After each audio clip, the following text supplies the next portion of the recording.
Welcome. Another video. This is a weekend video, maybe a historic weekend that we're living through right now. Looking at the financials and the whole world, at least in my world, we're all thinking about banks right now, especially with Silicon Valley Bank mostly gone. And I'm in California, and there's people whose money is frozen, startups who are worried about making payroll. Very historic time. And a lot of people are we're all waiting to see how the market's going to open Monday. But I'm sure there's a lot of professional regulators. They're going to do something. They're going to have to either bail it out or sell it. And we're going to find out soon. But if we look at the financials, it doesn't look good because we are not making new highs. We're threatening to test support. People are going to be worried about, are they safe either in equity or in their bank accounts? That's not the sign of a strong economy. If your money is not safe, that's depression stuff. If your money is not safe, that's money destruction. This is a debt-based system. We need an increasing mountain of debt for the economy to grow. Let's see. I want to show SPX on the long term. So this is the S&P 500. Stonks always go up. And then I'm going to show the S&P 500 in a currency that's been around a long time, which is gold. And what this shows us is that although the S&P 500 has been going up forever,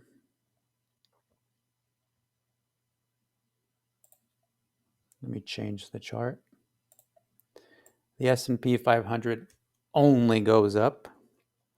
Your purchasing power doesn't only go up because gold is the dollar upside down.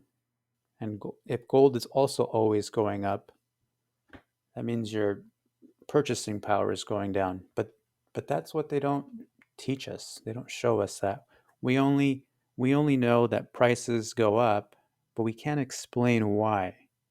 We're not supposed to know how the magic show is run.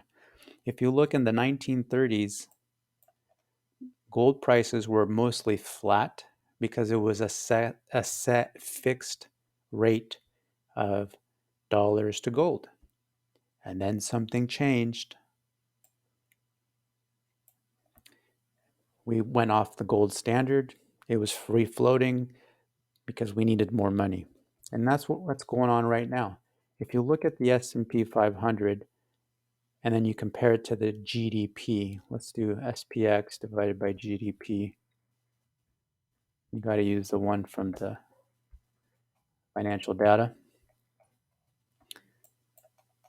We're really just a little bit higher than where we've been before.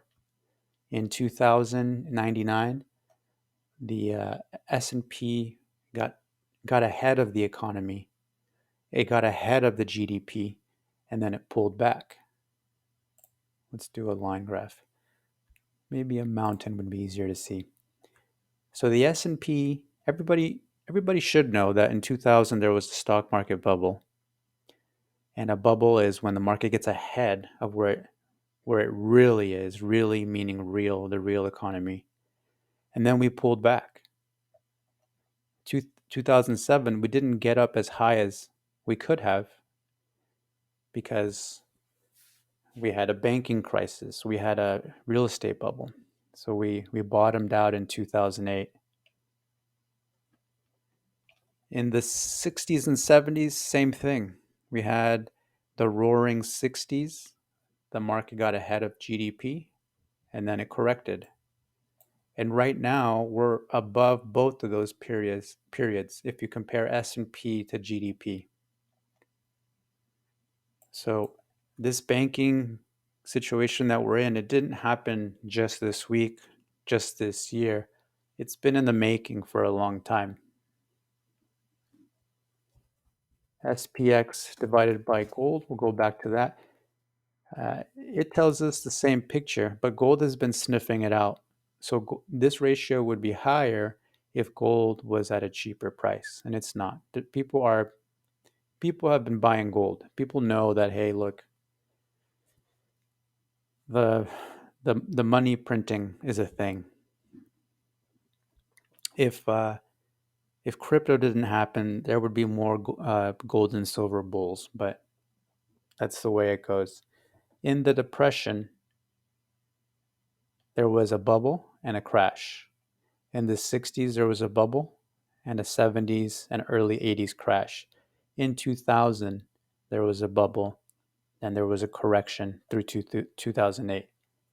That whole thing was one revaluation, and now we're here. And the ratio of S&P to gold goes from under 1 to over 5. Maybe the Dow one is more fun. Let me show that one. DGI divided by gold. So the ratio, the magic one for Dow to gold was 1. It's easier. The 1 ounce of gold at the very lows has bought you a whole Dow index, and at the highs it's like 20 to 40. So gold has been like a return to base or an anchor because it's just gold. You can't print more gold. You can dig more up, and it has grown somewhat, but the demand for gold has never been greater or potentially greater. Anyways, I've done previous videos on that, but let's go back to, oh, I know what I want to show. So if we have this, neckline, and maybe they're going to test it because, there's probably going to be more and more fear there. We show gold. We'll do like a 2-week, maybe a monthly.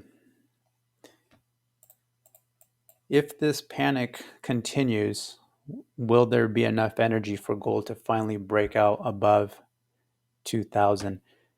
If there's a bailout, I bet you that's what's going to happen because there's too much need for money, and there's a debt ceiling, and they're trying to suck up to fight inflation, but they're not going to be able to do that forever. This is the dollar, and it was going to get these bullish triggers that I have set up notes for.